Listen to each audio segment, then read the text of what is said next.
Hello, welcome to the Basketball Soapbox. I'm your host, Daniel Daly. Thank you for joining me. Do not mind the button up all the way to the top. It's a little cold here in the office a little bit. But you see the headline there at the bottom, All-Star Picks. This is going to be me making my All-Star Picks. We're a little bit halfway through the season right now over the past week. A lot of things going on, a lot of big game performances, but let's get into the All-Star picks for this season. Tremendous basketball from a lot of different players in the league. A lot of scoring going on this season. Guys putting up tremendous numbers, guys really raising their games, really just putting a lot of players at their peak right now. The ability to score the basketball, pass the basketball, guys putting up numbers across the board for their team, helping their team win. I think that's very important, especially when picking all-stars.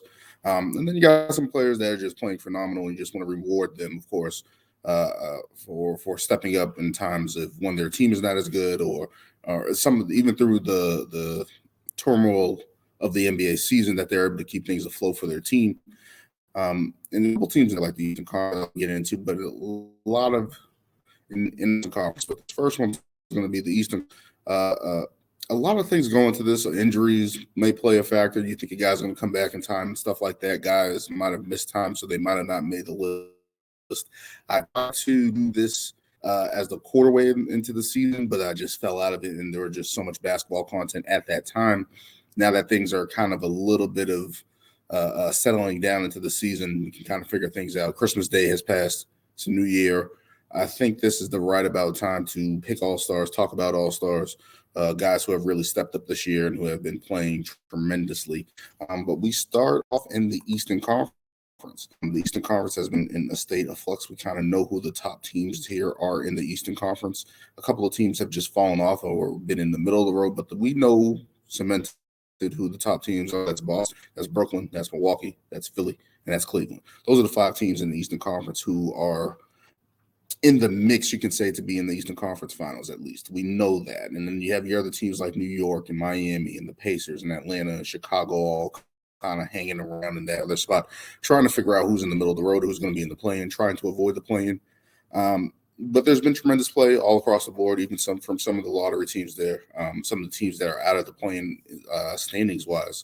But we're going to start with the starters here. And the starters here, I have I battled back of trying to pick the right players in terms of where they land, missed games, players who I thought who have improved after a shaky start, which we'll get into, of course.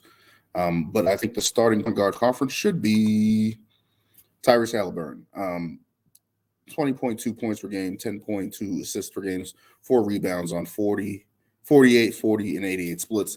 What is there to say about this guy? There was a lot of questions coming into the league in terms of his shooting, which kind of made him drop in the draft there a couple of years ago. And everyone was kind of like, this guy is a great playmaker, creator. That shooting will come like most of the time in the NBA from most guys, right? Sacramento and Fox over him just kept them together at that point in time.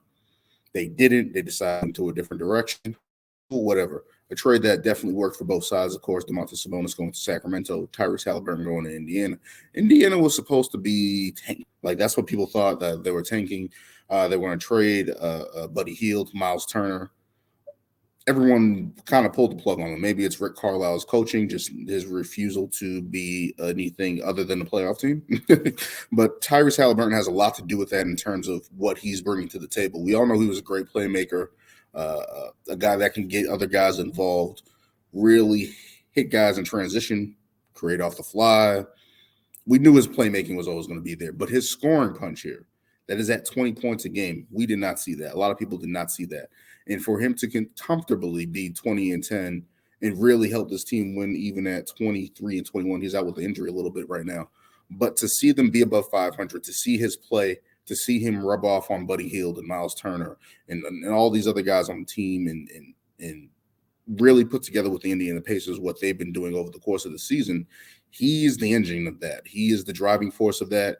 He has been phenomenal for the Indiana Pacers. And when I look around point guard play around the league, let's talk about the Eastern Conference. I just don't see other guys playing as impactful as him at that position right now, at the point guard position. I just don't see it. I think he's the best point guard in the East in terms of what you look at as a pure point guard, a guy that can get to one like that, doing it on efficient shooting, playing real well, playing big time for the Indiana Pacers. I have him as the starter at point guard for the Eastern Conference. Moving on to Donovan Mitchell. Ooh. After all that fiasco in Utah, him getting out of there, that trade there, passing on, thinking that he was going to go to the Knicks, the Knicks passing on that deal, which I thought was the smart move for the Knicks. Of course, that's been a big video of mine. You can check that out. I'll probably put a link somewhere in there. But Donovan Mitchell going to Cleveland. I thought that when that trade happened, I'm like, they have a chance to get to the Eastern Conference Finals. Darius Garland was really the only option for Cleveland in late game situations, a guy that had to create and do everything. But now it's done, and that's not a knock against Darius Garland. He's playing fantastic as well this season. But Donovan Mitchell has been phenomenal, has been unreal. Of course, the 71-point game, but has had multiple 40-point games. He has been on the tear, really putting his fingerprints all over the Cleveland Cavaliers in terms of his play, his impact as a scorer, as a finisher, as a guy that's just been in those big game moments that this team really doesn't have outside of Kevin Love, who's now a reserve in that role for Cleveland. But in terms of what Donovan Mitchell brings to the table as a guy who can lead his team in offense, a guy that has been in big games, a guy that's not afraid to lead a charge from a comeback, a guy that's willing to go into big games and stand toe-to-toe with guys like Jayson Tatum, a guy like Kevin Durant, James Harden, Joel Embiid, a guy that's going to match superstars in playoff series, in big games, is needed for Cleveland. Not to say that Darius Garland couldn't develop into that, not saying that Evan Mobley can't develop into that, but that's something that they just didn't have on their roster in terms before trading for Donovan Mitchell. And now that they have traded for Donovan Mitchell, I believe they have one of those guys averaging 29 points, nearly 5 assists and 4 rebounds on 49, 40, and 88 splits. This guy is phenomenal, and I've always thought he was a big-time scorer, and people question, is he a leader and all that. You put the right guys around him. You put a versatile big man around him with Evan Mobley and Jared Allen, guys that can defend like that. He can lead your team in with the offense. He can do that. Like Donovan Mitchell has showed that he's one of the best scorers in the NBA, and he's really putting it down for Cleveland. They're 2017 right now to 500. There have been some guys in and out. They probably just need to make a trade to add to their bench a little bit. Ricky Rubio just came back. But this guy here has been phenomenal for Cleveland. And he should be the starter and shooting guard in Eastern Conference. Moving on to small forward, of course, Jayson Tatum at 30 points a game, 4.3 assists, 8.2 rebounds on 46, 34, and 86 splits. Of course, the three-point shooting is going to be better. Shot selection could be better. But the thing that's been so impressive about Jayson Tatum this year is basically his consistency on a night-to-night basis, getting to the line, shooting the ball, and especially finishing at the rim. I'm going to talk about that, especially with him and Jalen Brown of always. The finishing at the rim is different, and that's the thing that's been different this year is finishing through contact, leading the Celtics to 32-12. They just beat the Hornets tonight. Seeing his growth in his game year in, year out, getting better as a scorer, going toe-to-toe with top guys in the league. He's not afraid of that. He's here. We know who he is, leading the Boston Celtics. I don't know what else to say about this guy. This guy's been phenomenal this season, and it's just going to continue, especially as the season gets better, as shots start to fall better, as he gets better with his shot selection. I think he's in firm control of being an all-star starter. I know there's been a little bit of confusion there with a little bit more a question mark there. Who's going to start, who's going to sit, whatever the case may be. But I think Jayson Tatum has earned that right to start for the Eastern Conference or whatever the selections are, of course. I'm just making my picks in the Eastern Conference. But Jayson Tatum should be there, in my opinion.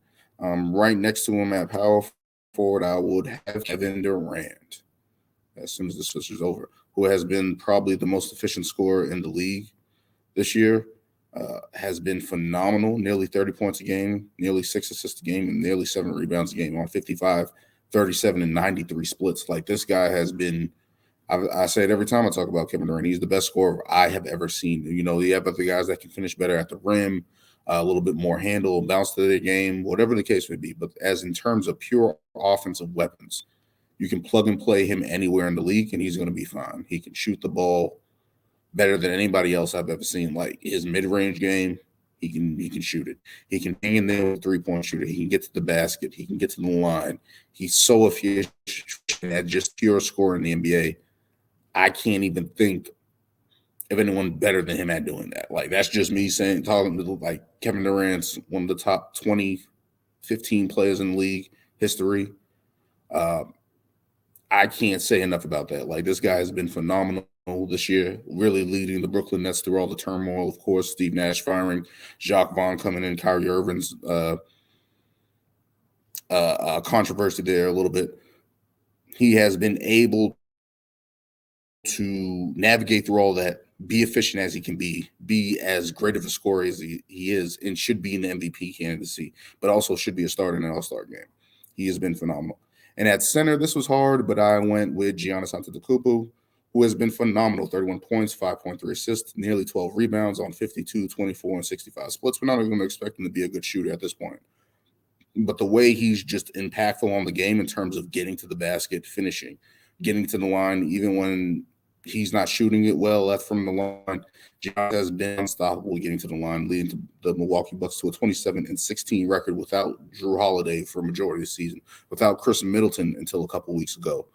He has been phenomenal as always. He's always going to be in the MVP discussion. There's not much else to say about Giannis besides he's Giannis. And I think he's earned that right to be the starter in the All-Star game. He is the guy, probably one of the faces of the league, if not the face of the league. I think he's the best player in the league. Just the way he has the ball, impacts the game night to night, the way he attacks, the way he finishes, the way he grabs rebounds, pushing transition, finishes at the rim. He's Giannis. He's the Greek freak for a reason. He's just awesome. Now we can get into our Eastern Conference reserves. This is going to be interesting because there's a couple players here I think that people don't even think should be there. But let's start it off anyway. In the reserve spots, I have guards Kyrie Irving, Jaylen Brown, and Darius Garland. Starting with Kyrie Irving, he's averaging nearly over 25 points a game, 5 rebounds, 5 assists, whatever the case may be. After the turbulent start to his season, missing 10 games, having all that doubt around him, people saying that he's not going to come back, he's going to retire, he's going to get traded, et cetera, he's not going to play. He comes back with a vengeance. The Nets have been on fire, and Kevin Durant has led the charge in that, but Kyrie Irving is a big part of that, helping Kevin Durant do that. And to sit there and say that he shouldn't be an all-star because of that situation that he had, I find it very hard to believe that the Nets are playing this well, and you're not going to think Kyrie Irving doesn't have anything to do with it. That's just foolishness. Like, Kyrie Irving has been phenomenal. Scoring the basketball. He's a wizard next to Kevin Durant. Those guys are basketball savants in terms of scoring the basketball. And for him to not be considered an all-star because of the controversy, I understand it. But we're past that. Let's reward winning. Let's reward what they're doing on the court. Kyrie Irving is an all-star in my opinion. Moving on to Jaylen Brown, who's having probably his best season. And if it wasn't for Donovan Mitchell, would be a starter in the Eastern Conference to me. But Jaylen Brown has been phenomenal. The improvement in his as a scorer, being as efficient as a defender as well, getting after it on that end as well. And especially just seeing his scoring improve, similar to Jayson Tatum throughout the years, just able to improve, get to the basket, finishing at the rim, shots. To see that from him has been awesome. As a Celtics fan, and to reward Jalen, he should definitely be in the All-Star. And if it wasn't for Donovan Mitchell being as explosive as he has been, Jaylen Brown has definitely been more consistent than a lot of guards in the league, and he should be an All-Star. Darius Garland would be my third guard there. 21-8, I believe, on the season. He's playing real well. He's missed a little bit of time there, but he has been playing well for Cleveland next to Donovan Mitchell and has been leading the charge there. So those guys go hand in hand in that backcourt. You can't ignore what he's doing there, especially moving on to the forwards. DeMar DeRozan, of course, playing in Chicago, has just been a nightly killer for Chicago, even despite their ups and downs. We have to respect what he's doing, scoring the basketball. He's one of the best guys at doing that, especially from mid-range, of course, mid-range killer. Despite what's going on in Chicago, he has been phenomenal, and we can't ignore what he's doing there.